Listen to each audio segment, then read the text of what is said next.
자, 또 다른 방법 한 가지. 기존 주택을 전세로 주고 이 생활안정자금 대출을 상환합니다. 그런 다음에 전세를 끼고 신규 주택을 구입하신 후에 이 월세집으로 이사하시는 방법인데요. 안녕하세요. 대출 읽어주는 남자 대익남입니다. 지난번 영상에서는 주담대 현명하게 받는 방법, 구입자금 편 함께 알아보았는데요. 오늘은 생활안정자금 편에 대해서 함께 알아볼까 합니다. 최근 정부 규제 바뀐 부분과 주의사항, 우회 방법에 대해서 설명드릴 건데요. 중요한 부분이니 놓치지 말고 시청하시길 바라겠습니다.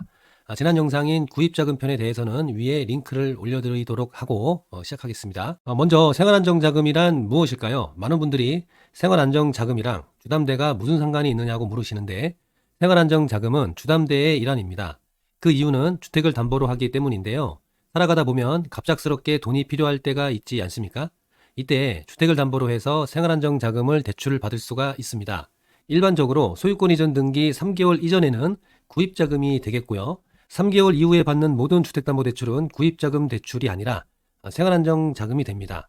생활안정자금은 크게 전세태거자금 대출, 생활안정자금 대출, 대안대출로 구분이 됩니다. 전세태거자금 대출 먼저 알아볼게요. 세입자에게 보증금을 돌려주기 위한 대출을 말합니다. 전세금을 받고 전세를 줬는데 못 돌려주는 경우가 있죠. 자금 여유가 안 될 때, 이때 주택을 담보로 해서 추가 대출을 받으실 수가 있습니다. 사실 세입자 보증금 지급을 위해서 전세태거자금 대출 하시는 분들 참 많은 것 같아요. 그냥 돌려줄 수 있으면 좋겠지만 전세금은 금액이 크잖아요. 이 경우에는 전세태거자금 대출에 도움을 받을 수가 있겠습니다. 두 번째로 생활안정자금 대출입니다. 교육비, 의료비, 결혼비용, 장례비용 등을 위해서, 즉 생활자금을 위해서 대출을 받는 경우가 여기에 해당합니다. 말 그대로 생활비가 부족하거나 갑작스럽게 여러 자금이 필요할 때 주택 담보로 대출을 받는 경우입니다. 사실 이 경우도 있긴 있지만 그렇게 많지는 않아요. 왜냐하면 신용대출이라든지 마이너스 통장 등 다른 간편한 방법이 있어서 그렇겠죠. 자, 마지막으로 대안대출도 생활안정자금 대출에 포함이 되는데요. 기존 대출의 금리 부담을 낮추기 위해서 대출을 대환하는 경우를 말합니다. 기존에 내가 등기하고 3개월 이전에 주담대를 받았는데 3개월이 지난 이후에 대환을 하는 경우가 이런 경우예요. 결과적으로는 구입자금 대출이 바로 생활안정자금 대출로 대환된다고 보시면 됩니다. 자, 그렇다면 생활안정자금 대출의 최대 한도는 어떻게 될까 궁금하시죠? 생활자금 대출의 최대 한도는 주택수, 시세, 위치, 소유자의 수입 등에 따라서 크게 달라질 수가 있어요. 그래서 꼭 알아보시는 것이 좋은데요. 일단은 일반적인 정보를 드려야겠죠. LTV 기준입니다. LTV 기준 최대 한도가 존재해요. 이건 주담대랑 똑같다고 보시면 됩니다. 먼저 2주택자의 경우에 규제 지역에 있으면 50% 정도이고 비규제 지역에 있으면 70% LTV 한도가 나옵니다. 다주택자는 더 적어집니다. 규제 지역 40%, 비규제 지역 60% LTV 한도가 나옵니다. 규제 지역이랑 비규제 지역이랑 LTV 기준이 다른 것은 어쩔 수가 없어요. 규제 지역은 부동산 투기를 막기 위해서 그런 것이기 때문에 불리할 수밖에 없겠죠. 여기에 더해서 주의해야 할 게 있는데요. LTV 한도랑 같이 DSR 한도도 생활자금 대출에 영향을 미치거든요. 이 두 개 중에 낮은 금액으로만 대출이 됩니다. 그러니까 내가 LTV 50% 적용을 받아서 만약에 1억을 대출을 받을 수가 있는데 DSR 한도로는 8천만 원밖에 안 나와요. 그러면 이 대출의 최대 한도는 더 적은 금액인 8천만 원이 되는 겁니다. 이게 무슨 말이냐면 DSR하고 LTV 중에 낮은 금액, 그러니까 대출자에게 불리한 금액으로 대출해준다는 의미입니다. DSR은 지난번에도 말씀을 드렸는데 월소득 대비 부채 상환 비율을 의미합니다. 신용대출 원리금을 포함해서 총 대출 상환액이 연간 소득액에 차지하는 비율인데요. 최근에는 이 규제가 더 강해졌다고 말씀을 드렸었죠. 바로 스트레스 DSR이라는 제도가 도입이 됐어요. 이 제도는 생활안정자금 대출에도 똑같이 적용이 됩니다. 상당히 대출자한테는 불리한 거죠. 지난 영상에서도 설명드렸지만 연소득 5천만 원이라면 30년 상환 기준으로 하면 적용 이전에는 3억 3천만 원 대출이 가능했고 25년이 되면 2억 8천만 원밖에 못 받습니다. 생활안정자금 대출 받기가 더 힘들어진다는 거죠. 제가 볼 때는 스트레스 DSR이 생각보다 이 주택시장에 미치는 영향이 아주 클 것 같은데요. 아무래도 대출 한도가 크게 바뀌기 때문이에요. 그래서 생활안정자금 대출 받으실 생각이 있으신 분들은 이 정책이 또 바뀌기 전에 서두르시는 것을 추천드립니다. 사실 스트레스 DSR이 적용되면 어느 정도 내가 대출 받을 수 있는지 확인하기가 약간 어렵거든요.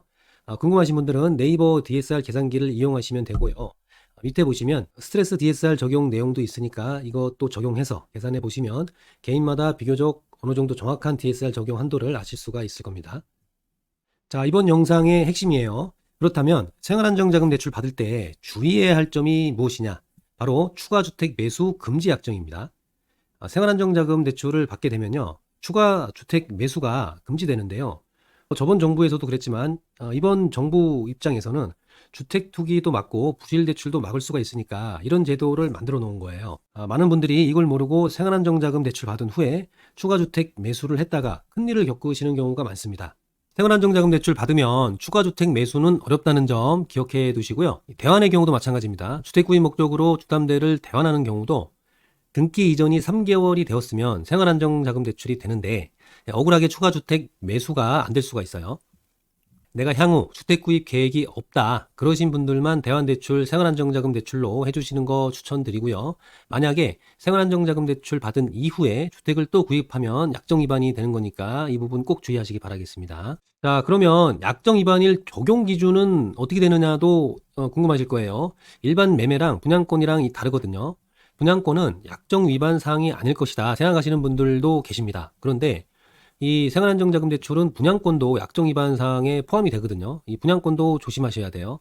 일반 매매는 추가주택 잔금 지급일이 기준일이 되고, 분양권은 이 분양 계약일이 기준이 됩니다. 그러니까 분양권 계약하시기 전에 생활안정자금 대출을 받으시면 약정을 위반하시는 거라고 생각을 하시면 되고요. 약정 위반 시에는 또 불이익이 또 상당히 큽니다. 대출 즉시 상환 통보를 받으실 수가 있어요. 최소 2주에서 2달 이내에는 이 대출을 갚으라고 연락이 옵니다.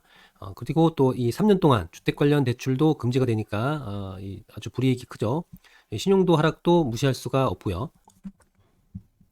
자, 그러면 이 생활안정자금 대출 우회하는 방법은 없을까요? 그러니까 내가 생활안정자금 대출을 받았는데 새로 주택을 구입하고 싶을 수도 있잖아요. 이때는 어떻게 해야 되나? 방법이 없나 생각하실 텐데요.